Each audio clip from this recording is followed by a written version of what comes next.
Welcome back to my channel. Please like, comment and subscribe. Thank you. For this fascinator, let's just start with what we are going to be needing first. We are going to be needing, this is boning, this is not the sewable one. This is not the sewable one, this is boning, and I don't know how many inches this is definitely not the small, maybe this is like half an inch boning. This is 5 yards. Now this right here is 8 yards of shining velvet bias. I bought 2 extra in case it is not enough because I was doubting. And we are going to be needing gum. I'm going to be wrapping our boning with this velvet bias. Take any end and take your gum, apply it like so, allow it dry a little, because just like I usually say, it can make a mess of your work if you don't allow it dry. So I'm going to allow it dry, and it's going to also stick faster if it is a little bit dry. This is now sticky. What you want to do is you're going to take your bias or whatever you're using to wrap it, and then just like you are seeing me do, you are going to start wrapping. Now this place is not compulsory that this place is perfect, because we are going to still be covering it. So I'm just going to continue wrapping it like this. Now let me advise you, it's best that when you want to wrap it, just be, as you are wrapping it, be taking this along, because you know that this bias strip is long and it won't be easy for you to be unraveling it. I am done with wrapping our boning.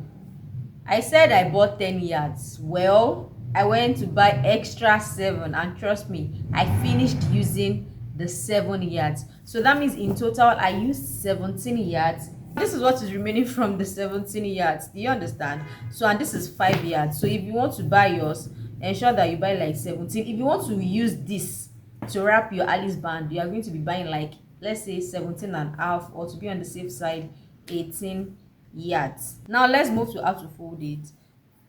I'm just going to be teaching you the techniques, because eventually if I finish folding and I don't like the way it came out, I may have to unravel everything. So number one thing is I'm going to be starting with a small one.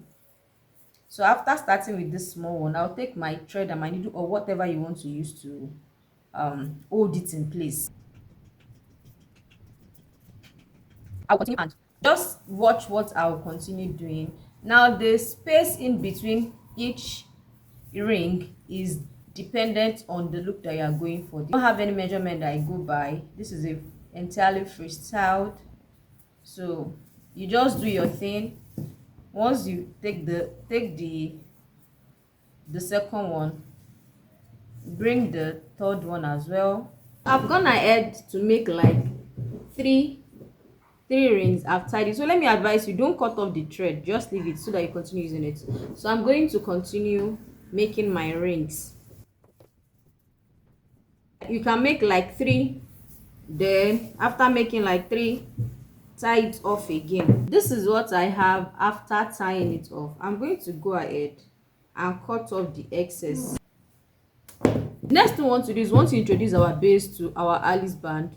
So now this is how we are going to be attaching it. Number one thing is, first look at where you want your base to be placed on your Alice band. I've gone ahead to mark out where I want to place to my Alice band. This is where I want to place it. We are going to be attaching it like this to it. Do you understand? It's not going to be sitting on it like this.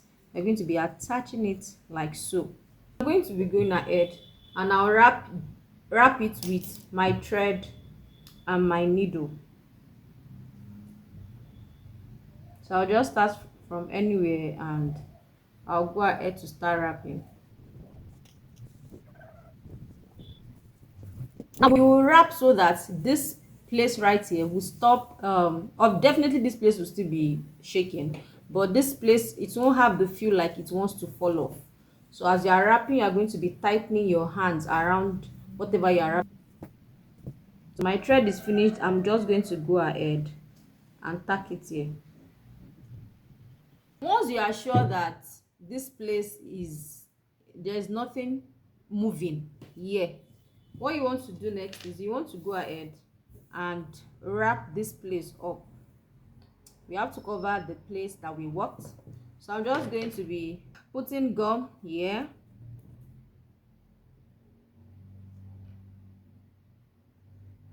you know the drill. Just like we usually do it, I'll be putting gum. I'll allow it to dampen a little, that is dry a little, so it doesn't smear our work. I can just put a little bit of gum here. Once it is sticky and not all that wet, then you start wrapping it. I'm going to start from the inside. Start wrapping.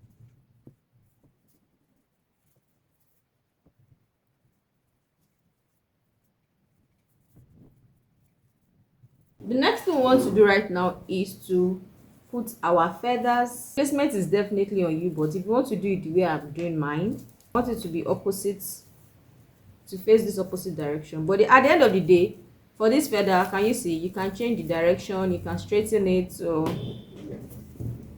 even if you place it like this, you can still change the direction to this place or to this place or to be straight.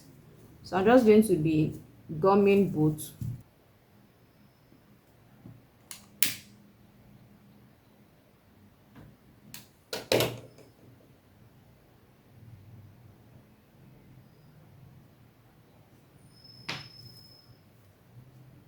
The next thing we are going to be doing is we are going to be putting these rows on where we have worked, on the feathers, like so.